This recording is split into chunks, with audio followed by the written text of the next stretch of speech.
Hey guys, welcome to the Fitness Entrepreneur Show. Today we're going to talk about how you can keep clients longer.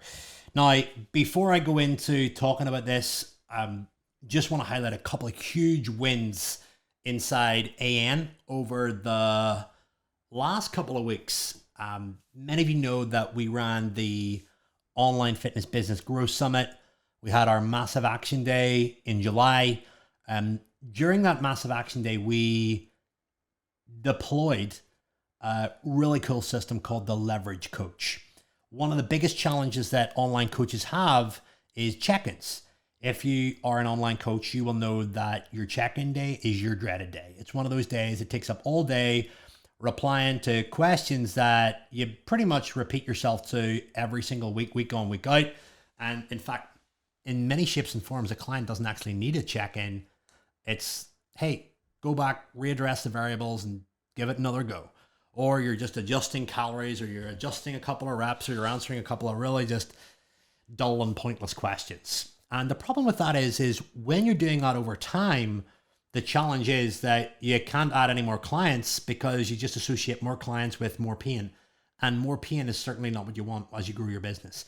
Just ask yourself right now, and it's something I ask all the time, if you were to add another 30 to 40 clients into your business right now, could you do it? If the answer is no, your income's tapped, your income's going to plateau.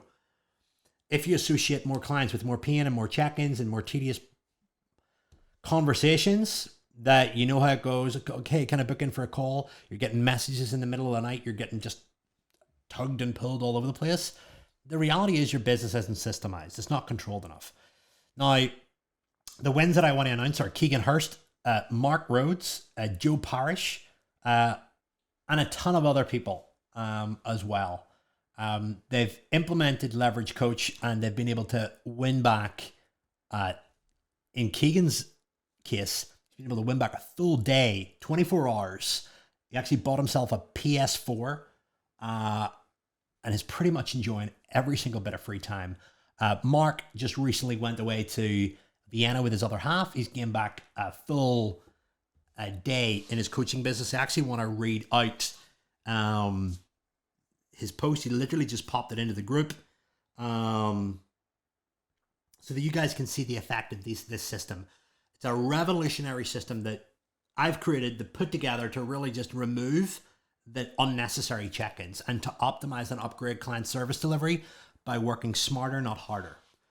That's the goal with your fitness business, is to work smarter, not harder.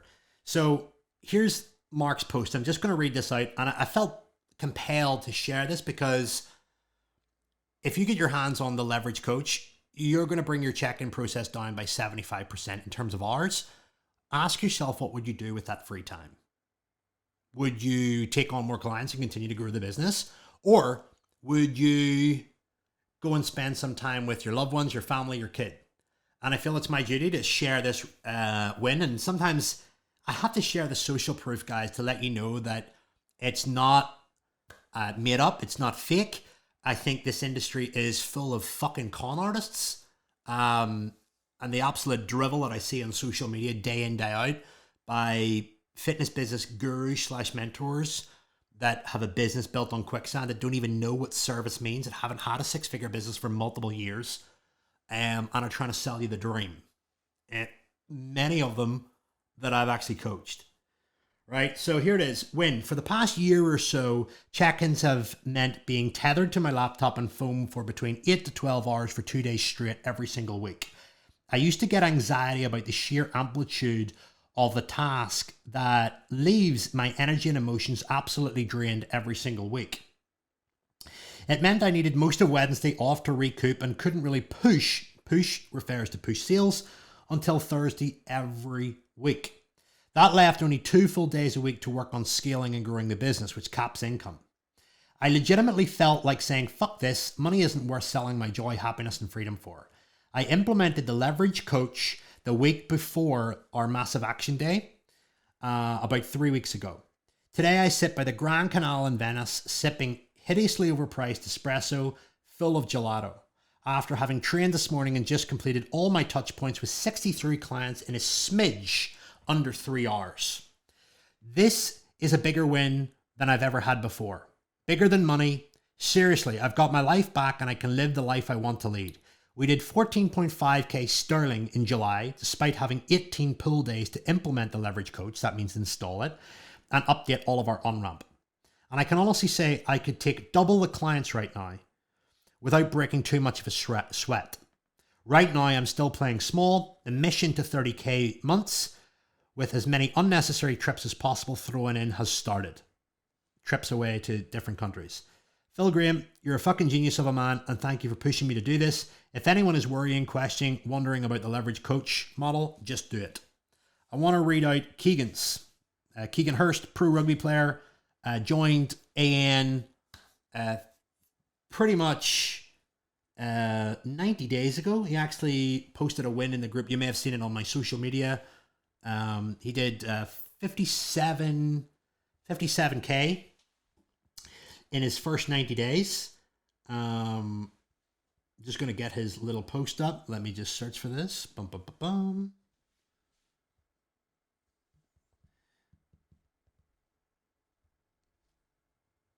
Right, let's see. Here we go. Win. Implemented leverage coach, and today was the first hit out. I did two check-ins today out of 45 clients. Facebook group is pumping. Everyone is doing well. Did our first open office tonight for the UK lads between 6 and 7 and had 15 on. Have one tomorrow for the Australian guys. Some of our clients have clients on their online coaching programs from around the world. The open office is a variable that we teach inside the leverage coach. Have one tomorrow for my Australian guys and one on Wednesday for the North American guys. Love it. Didn't know what to do with myself today. Got shitloads done and even treated myself to an R on the PS4. Happy days. Going to get my next onboarding videos watertight and bump up my client numbers over the next week and drive myself towards 35k months. So those are some of the incredible results that we've had with Leverage Coach. And if you are an online personal trainer that is currently doing between 5 and 10k a month and you're capped because of the hours that you're doing, you're spending too much time in delivery, or you're a gym owner and you want to build an online coach or an online coaching business because of COVID 2.0, just to protect yourself, connect with one of our team. Go to phil-graham.com/authority-network, book yourself in for a plan and action session, speak to our team, and we'll look at working together. So anyway, let's get stuck into how we can keep clients longer. Let's look at a couple of things. First things first, what makes me qualified to talk about this? Well, we run the world's largest fitness business mastermind. We've got over 200 clients. Our retention cycle, our retention lifetime value of a client is around about 2 years. We've had some clients that have been there for 4 years.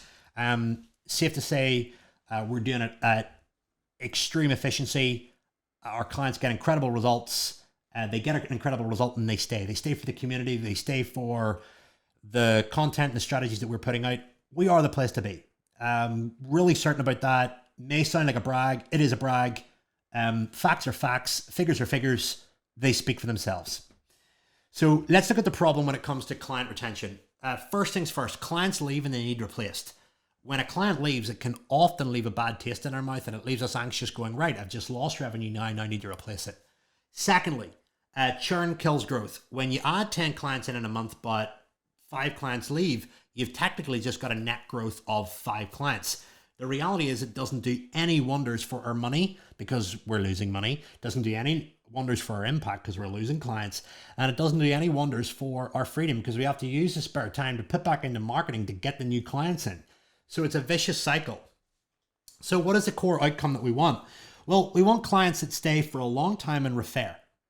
That's it. 2, we want to do less ad work when it comes to marketing and getting new clients. We don't want those anxiety trips or roller coasters that drive us mad. 3, we want more people in and less people leaving. It's as simple as that. So I want to really make a really clear point. You must master churn before it masters you and your business.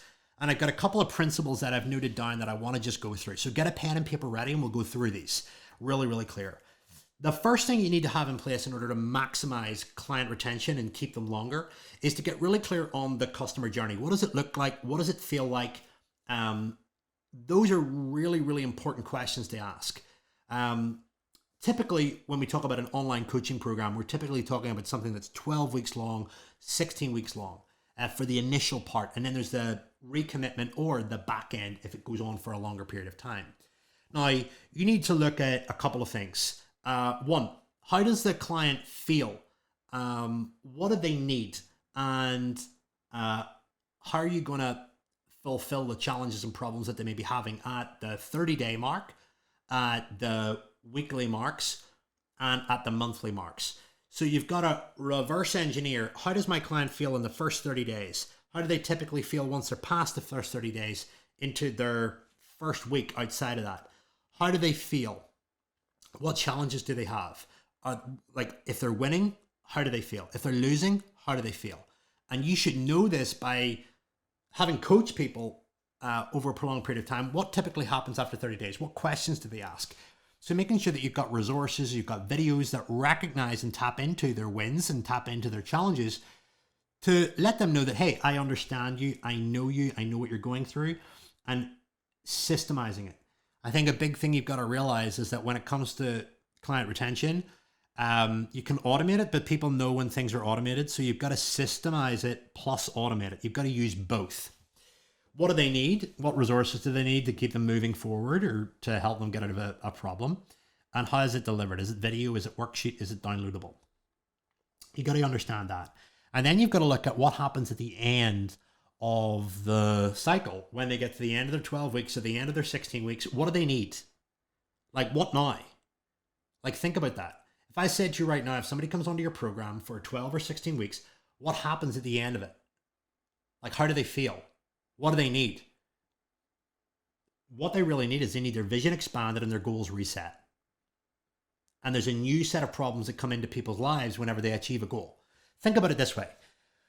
Whenever you get lean or whenever you get in shape, what's the next problem? The next problem is retaining it. You know, we've talked about in previous episodes in Elite Muscle Radio, if you've been listening to my podcast for a while, body fat set point.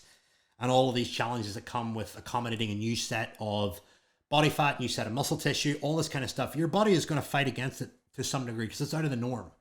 And you've been hyper motivated because you paid for a program and you've implemented a ton of tactics to get you to where you want to go to.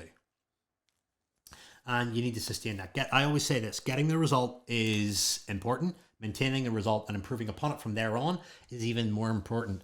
And you've got to approach it from that mindset. If you get this client journey right, you have to bear in mind that first impressions count. Within that first 30 days, that client is making up in their mind, am I going to stay here? If you get it right in the first 30 days, they're going to stay for a long time and they're going to refer. And inside that, you've got to be mindful that people crave attention. Like I said about automating messaging and stuff like that, use that, but also systemize it in terms of when are you going to contact them? When are you going to do a touch point? When you systemize it and you have a random element to it, it dramatically improves retention. All right. Now, the principles that I'm sharing with you here are few. There's a billion strategies that I teach all our clients in AN and in Super Strong Business, but I'm just sharing with you 3 really useful things that most people don't have in place. And again, whenever you're getting value out of this podcast, you're either listening, oh, I haven't got that in place, or I have got that in place, I'm already doing that. So it's soundboarding or it's skill acquisition, right? Number 2, your clients stay for more than just a result. If you're really good at what you do, you'll have built community, you'll have encouraged relationships, and you'll have given them a degree of connection. Like I said, most people are craving attention. So if you recognize their status, recognize their wins, connect them with people that are like-minded and challenge each other, then that's what they're staying for.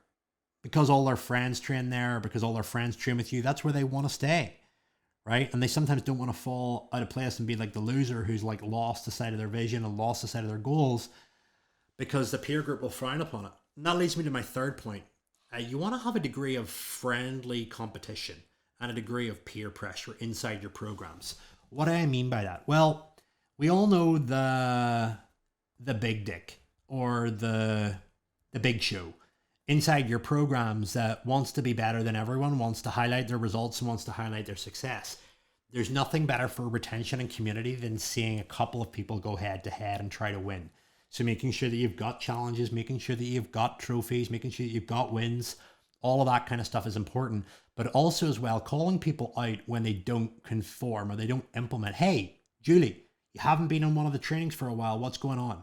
Hey, poll. Did you get your personal best? If not, why not? Let us know. Post a video of it, right? So when you're utilizing this peer pressure and you're using a bit of friendly competition, people end up competing with each other. It creates an interesting community that stretches people and inspires them to grow and become better versions of themselves. So you've got to bear that in mind.